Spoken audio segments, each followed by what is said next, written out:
Let's give Jill a break. She always starts us off. Somebody else. Yeah. Please, please. Por favor. Okay, I'll say something to protect Jill. Great.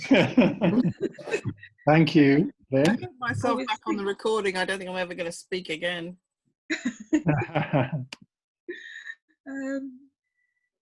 I was thinking that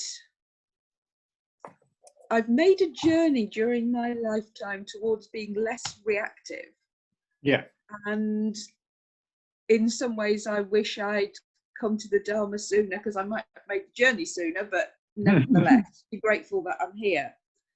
But, you know, if I could do the things that you were talking about in the meditation more effectively, you know, it would be like another step forward again, and would make my life much more easy, because I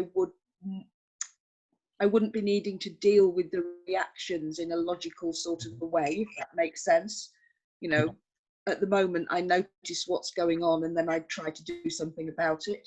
But if less of it happened in the first place, you know, life would be simpler again. It would be simpler. That's very good observation. Yes, it would be simpler. That's true. Wouldn't that be amazing to have a simpler life? Yeah. Yeah. Thank you.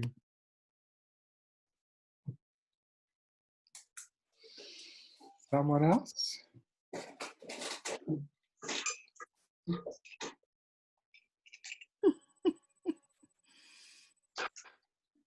Oh, come on then. Well, I got caught up in my thing because it's ongoing. So I think I missed a few bits, but I ended up, because what I get into the catastrophizing, you know, the anxiety thing. About everyone's out to rip me off. I don't trust anyone. And I was thinking it would be nice if I was more trusting and I could just do stuff and not worry about it. Am I doing the right thing? But I got kind of caught up in it. So, and I was thinking it must be nice to be a person who doesn't care and just gambles. Pays builders and assumes they're going to do the work, which is my situation. I see. Right. Okay. Or at least not to get into the worry. For me, life would be better if I didn't get into the what if, yeah? Yes. Trying to cover all angles and trying to second guess and everything, you know. So Jill, in the first part of the meditation where we were like just not engaging with those situations, were you able to find a space where where the anxiety wasn't kind of... Oh, I didn't get the anxiety until I thought about the situation. Right. Okay. So if you compare the two, so going in when we were in the first part, what was your experience like in that then? It was just quite calm. But my mind was quite busy and it was jumping around various thoughts and things I needed to do and all doing its usual thing. And then I was bringing myself back to breathing and I was thinking, no, that's not right. That's not this meditation.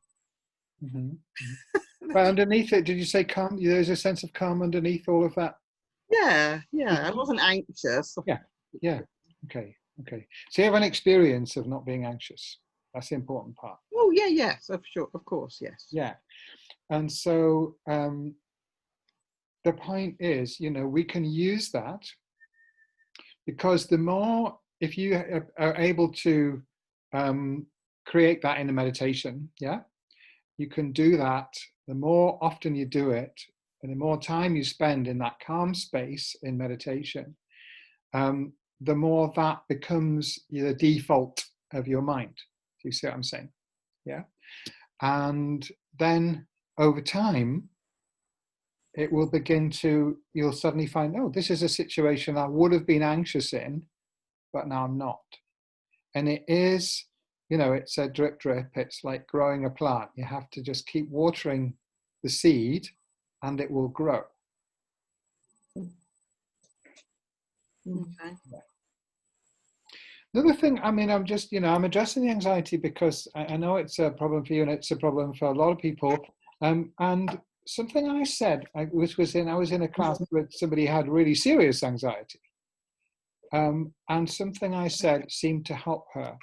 And it was this: that anxiety is not you, although you tend to think it is. And what I said to her is, think of it as like the weather. This is just weather. Yeah. Your mind is still underneath it, that your mind is still there as something that is fundamentally calm. But if you just allow those thoughts to come and go and don't identify with them, they will slowly evaporate. But if you identify with them, you give them energy. If you think this anxiety is really me, Well, then I don't actually think I think that. okay.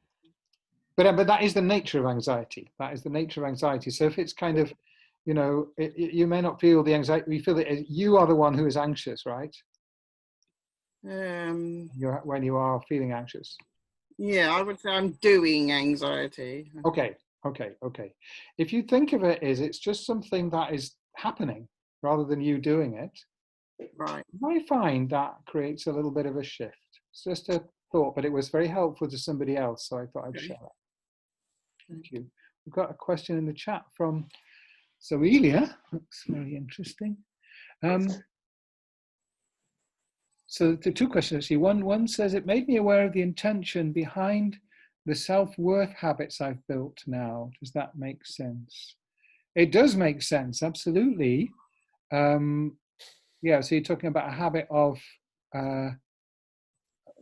low self-worth by the sound of it, yeah. It certainly makes sense, and I think if the meditation helped to be able to have a little bit more of a distance to be seeing that habit of judging yourself negatively as just that, not the truth, but just a habit of your mind, then that's very helpful. I'm intrigued to know when you say with the intention behind the self-worth. I wonder what that intention was, but you may want to tell us or you may not. But then she says, so now I build self-care in like peppermint tea and other teas 3 times a day. Oh, I was reading it before, is it the self-care is like peppermint tea? It is. Because I've learned to calm myself down as a form of dignity. Excellent, yes. That's a good point, actually. There's a connection between calmness and not being excessively affected by situations and self-worth and dignity. I didn't used to practice these habits when I was more anxious and worried. Yes. So doing this meditation, I took seriously how I've learned to cope and manage and handle my life. Very good. Final step was to switch off my anxiety by saying I'm not going to be a mess whenever I have a problem. Great. Well, thank you for sharing that. I'll cope differently. Very good to set that intention.